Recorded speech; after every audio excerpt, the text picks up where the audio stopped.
میرے عزیز یہ سب پورا نمونہ تھا، ایک سیمپل تھا. اللہ کیسے ایک بلڈنگ بننا ہوتی ہے تو آپ ایک ماڈل بناتے ہیں، پہلے گھر کا ایک ماڈل بنا کے رکھ دیا جاتا ہے کہ جناب علی یہ جو ہے ماڈل ہے اس گھر کا اور یہ بنا ہوا رکھا ہے. تو وہ ماڈل تھا جو اللہ کے نبی صلی اللہ علیہ وسلم کو ایک تمثیلی طور پر دکھا دیا گیا تھا کہ اس طرح کے لوگ ہیں. تو یہ ہے اس حدیث کا مفہوم کہ اللہ کے نبی صلی اللہ علیہ وسلم نے جنت بھی دیکھی، دوزخ بھی دیکھا. دوزخ میں ایسے ایسے لوگوں کو دیکھا، کسی کے سر پھوڑے جا رہے ہیں، کسی کی زبانیں کاٹی جا رہی ہیں، کسی کو ایسا کسی کو ایسا، کوئی انگار میں. یہ تمام سب نمونے تھے جو اللہ وحدہ لا شریک نے اپنی بندوں کو بتلانے کے لیے نبی کے ذریعے سے ان کو دکھایا تھا. اللہ وحدہ لا شریک نے. انسان مرنے کے بعد قیامت تک قبر میں رہتا ہے یا سیدھا جنت یا دوزخ میں چلے جاتے ہیں؟ قبر میں رہتا ہے، اور جب اللہ وحدہ لا شریک چاہے گا، جب قیامت آئے گی اس کو قبر سے اٹھایا جائے گا. بلا وضو کی اذان دینا کیسا ہے؟ کیا ہمیشہ بلا وضو کی اذان دے سکتے ہیں؟ قرآن حدیث کی روشنی میں میرے بھائی اذان دینے کے لیے وضو شرط نہیں ہے. اذان دینے کے لیے وضو شرط نہیں ہے، بلکہ نماز پڑھنے کے لیے وضو شرط ہے. ہاں، اس لیے کوئی آدمی اگر بلا وضو اذان دیتا ہے تو کوئی قباحت نہیں، کبھی بھی دے. ذمی کے معنی کیا ہے؟ وضاحت کریں.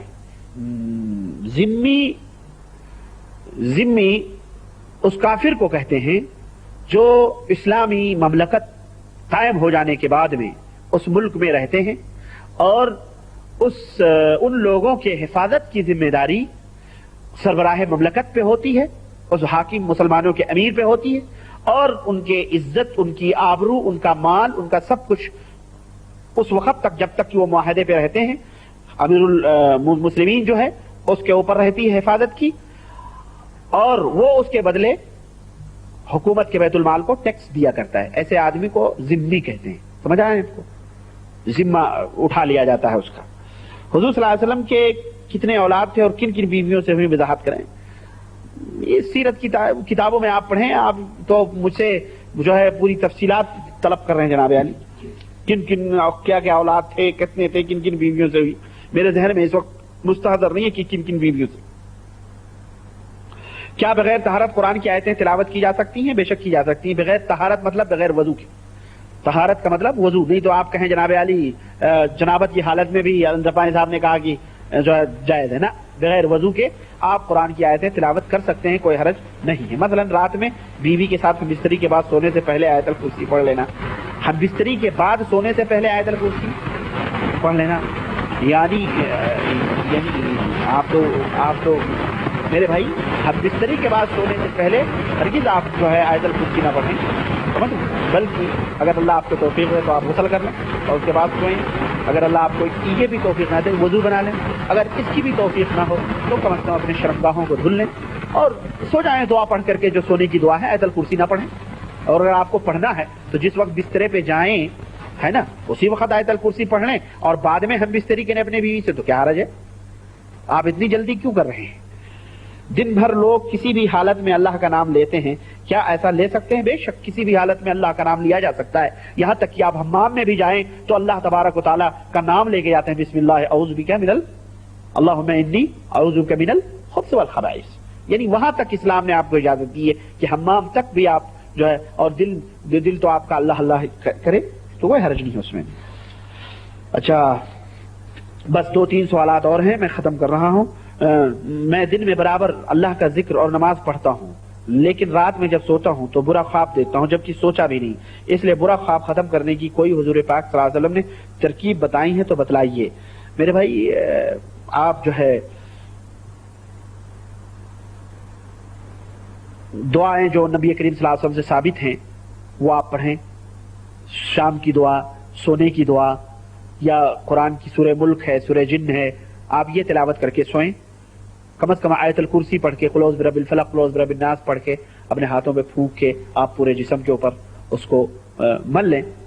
ہاں تو انشاءاللہ تبارک تعالیٰ یہ اللہ کے نبی صلی اللہ علیہ وسلم سے ثابت بھی ہے، اور انشاءاللہ تعالیٰ برے خواب آنا بند ہو جائیں گے انشاءاللہ. اللہ کا ذکر جو آواز سے کرتا ہوں تو دوسرے دن منہ کا گلا درد کرنے لگتا ہے، کیسے ذکر کرنا چاہیے؟ زور لگا کے. اوہو آپ اتنے زور سے کیوں کر رہے ہیں بھائی؟ لا یکلف اللہ نفسا الا وسعہا. اللہ تعالیٰ نے کسی آدمی کو اس کی طاقت سے زیادہ عبادت کرنے یا اس کی طاقت سے زیادہ ذکر کرنے کا حکم نہیں دیا ہے. آپ کیوں اتنے زور سے حق مارتے ہیں کہ آپ کا گلا درد کرنے لگے؟ بھئی اللہ کا ذکر آہستہ سے کریں، پیار سے کریں، کیا ضرورت ہے آپ کو اتنا گلا گلا پھاڑنے کی؟ غلط بات ہے، اس طرح عبادت نہیں کرنی چاہیے. آپ اللہ کو آواز دے رہے ہیں، کسی گونگے بہرے کو نہیں دے رہے ہیں، اس لیے اللہ کو آپ آواز سے پکارے.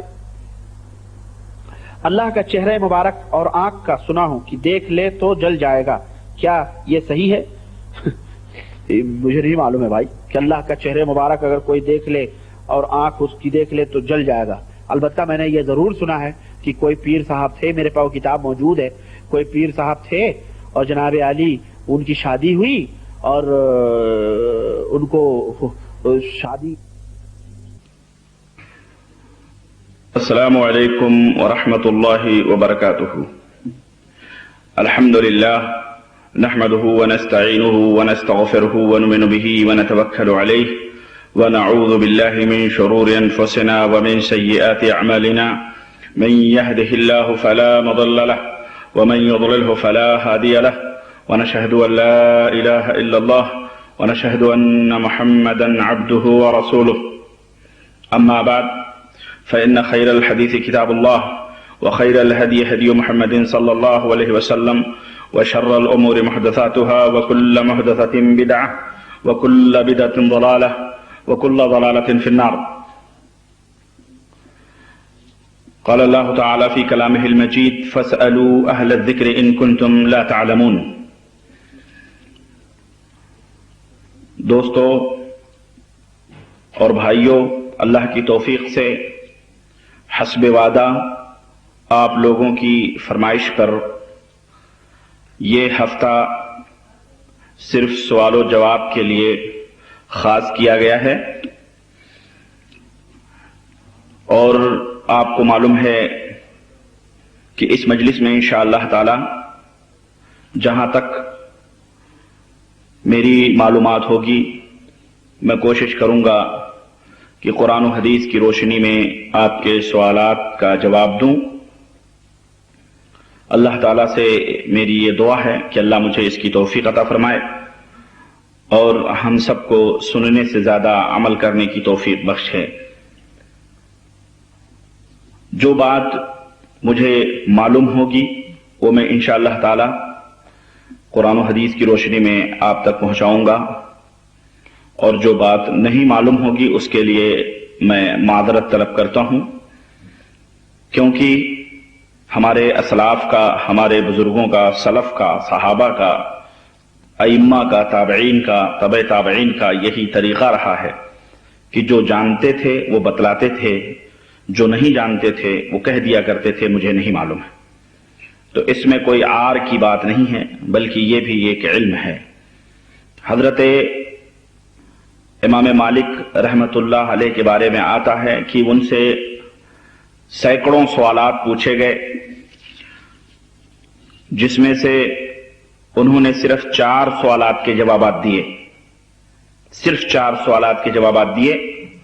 اور جب ان کا آخری وقت آیا تو وہ رو رہے تھے، تو ان کے شاگردوں نے کہا کہ امام دار الہجرہ، آپ کو اللہ تعالیٰ نے دین کی خدمت کرنے کی توفیق بخشی اور آپ مدینۃ الرسول صلی اللہ علیہ وسلم میں رہ کر دین کی خدمت کرتے رہے. اب اللہ نے چاہا تو آپ کے ساتھ اللہ تعالیٰ خیر کرے گا. کیا وجہ ہے آپ کے رونے کی؟ آخری وقت ہے، آپ کیوں رو رہے ہیں؟ تو امام دار الہجرہ فرماتے ہیں کہ مجھ سے بہت سارے سوالات پوچھے گئے، تقریباً ایک دفعہ سینکڑوں سوالات پوچھے گئے، لیکن میں نے ان سب کے جوابات میں نے نہ دیے. البتہ میں نے ان میں سے 4 سوالات کے جوابات دیے. میں ان 4 سوالوں کے جوابات کے بارے میں یہ سوچ رہا ہوں کہ اگر وہ غلط ہوں گے تو کل اللہ تعالیٰ اگر مجھ سے پوچھے گا کہ تو نے غلط جواب کیوں دیا، تو میں اللہ کے سامنے کیا جواب دوں گا. یہ بہت بڑی ذمہ داری ہوتی ہے، اور یہ بہت بھاری ذمہ داری ہوتی ہے، کیونکہ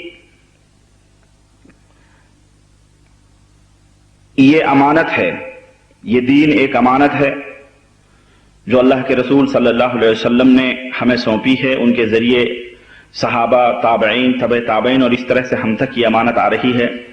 اس امانت کو جس طرح اللہ کے رسول صلی اللہ علیہ وسلم نے ہم تک پہنچایا ہے اسی طرح پہنچا